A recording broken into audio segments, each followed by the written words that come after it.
Bonjour à tous et à toutes, nous nous retrouvons pour une nouvelle vidéo. Ouais, ce sera une vidéo horreur en fait. Enfin, plus ou moins horreur. On va parler de deux petites histoires. Une qui sera de prisonniers, enfin, ils finiront en tôle. Et l'autre de prisonniers, voilà, bon bref. La seconde histoire est vraiment beaucoup plus courte que la première. Mais elle en vaut un peu le détour, puis ça fait toujours un peu plus pour la vidéo. Bref, on va commencer tout de suite avec l'histoire d'un homme qui s'appelle David McCollum et un jeu de Ouija. En gros, quelques jours avant Noël 1955, dans le quartier de Mayfair à Londres, David McCollum aborde deux écoliers âgés de 15 ans et leur propose de venir chez lui écouter du heavy metal. Les deux adolescents, Michael Averidge et Stephen Cullen, accro à cette musique, acceptent l'invitation et suivent cet ami sur l'hôtel que dalle, bien évidemment. Ça serait pas drôle sinon, hein. Bref. Et il est de quelques années leur aîné, mais pas beaucoup plus, ce qui explique leur non-méfiance. Une fois que sur place, Michael et Stephen constatent que David vit dans un bordel. On peut le dire, hein, dans un bordel. Clairement, indescriptible. Franchement, les disques d'heavy metal, de Metallica et de Iron Maiden, de groupes de heavy metal et plein d'autres, et dans un tout autre coup de bordel. Il y a vraiment du bordel partout, on fait deux pas. Mais par contre, tu constates qu'au milieu, il y a un hôtel magnifique, avec une planche et un triangle posé dessus avec un trou au milieu. C'est tout ce que c'est, bien évidemment. Hein. Et en gros, les livres qui sont à côté des CD de heavy metal sont consacrés au tueur en série nommé Charles Manson. Bon, au centre de la pièce, comme je vous l'ai dit, il y a un hôtel. Et ses invités, quelque peu interloqués, McCollum explique, d'un ton paisible, que cet hôtel est voué à Satan, que lui et son ami Denny vouent un culte à Satan. Clairement, c'est vraiment Satan, c'est mon meilleur ami, mon best friend, et je l'adore, j'ai envie de le niquer, pardon. Bref, et en gros, il communique avec le Ouija, qui est au centre de la pièce. Et tout souriant, il désigne le plateau que je vous ai décrit un peu plus tôt. Et il leur propose de faire une petite partie. On sait tous comment ça se finit, il y aura un mort. Bref, une fois qu'ils attendent que la meuf arrive, alors je comprends pas, hein. Un triangle ça a 3 côtés, donc tu poses chacun une main, ils étaient 3. Ils ont attendu que la meuf se pointe. Et si ça faisait plus de victimes, ça serait cool. Bon bref, et en gros ils vont s'asseoir à même le sol et commencer leur petite partie de Ouija, chacun une main sur le plateau. Presque aussitôt, la voix de David McCollum, il se grave la voix et dit « Satan, si tu es parmi nous, donne-nous tes ordres. Dicte tes volontés. Satan, que désires-tu que je fasse ?»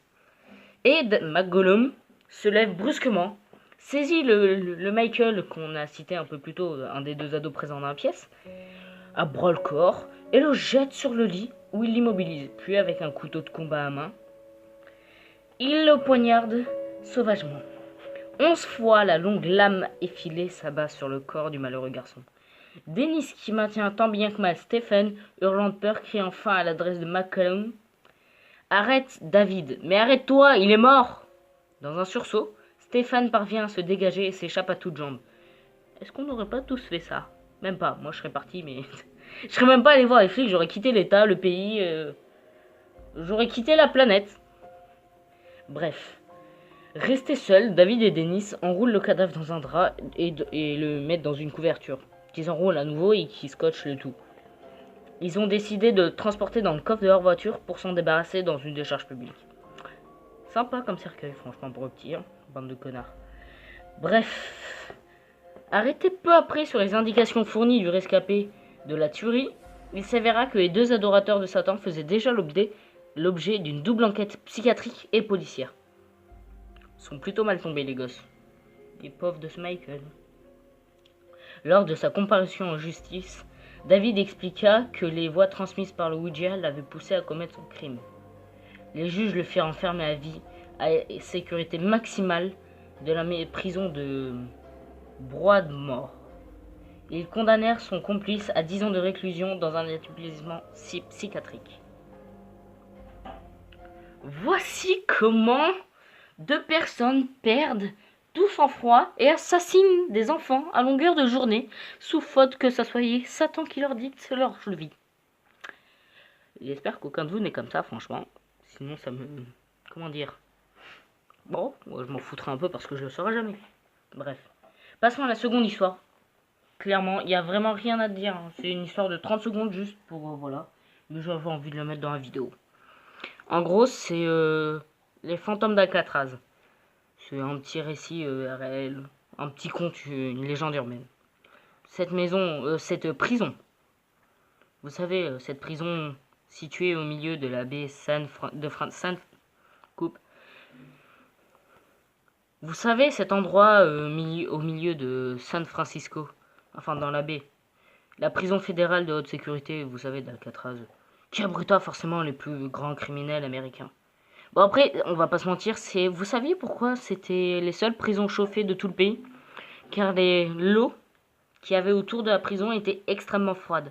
Donc si tu ne les habitues pas à ça, ils ne pourront jamais s'enfuir parce que la distance, ouais, on va dire la distance entre leur chaleur corporelle et la chaleur de la mer est trop importante.